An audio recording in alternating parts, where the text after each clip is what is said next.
Mga katiwali ang hindi mo maintindihan, hindi nagkaintindihan kaya inubos ang kaban. Tumayo naman kayo sa inyong pagkakaupo, pagmasdan nyo ang paligid, ay nako bahan na po. Mauga naman kayo, ayan sigaw ng Pilipino, kapayapaan ang hangad ng maraming tao.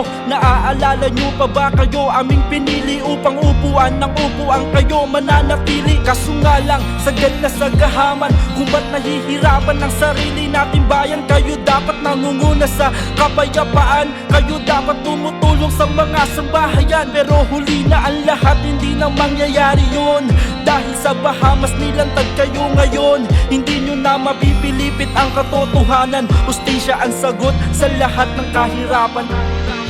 Wag na sanang abusuin pa ang pagmamalabi, sana'y matigil na.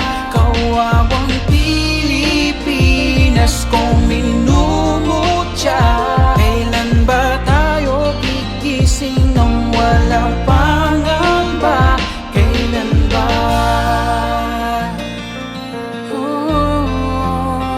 Kailan ba?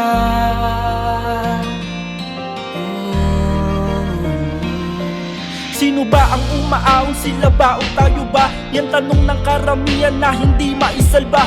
Tumingin sa ibaba, marami nang nahihirapan, kaya hindi umuunlad ang sarili nating bayan. Istulungan ng mahirap, nagawa nyo pang nakawan, tila wala na kayong awa dahil sa kasakiman. Sana gumising na kayo, wag na magbulag-bulag. Ang pinaaabot ko lang, hindi nyo po kami kalaban. Nais lang po sana namin, sana masolusyonan ang problema ng bansa, dapat natutugunan. Ayusin ang daan para sa mamamayan, ilabas nyo na ang pondo, tayo magtutulungan. Iisa ang ating lahi, wag tayong magbangayan, sabay-sabay tayong bumamon para sa inang ng bayan. Butasin ang bulsa, puno ng mga kayamanan, ibahagi sa iba ang mga kaginhawaan.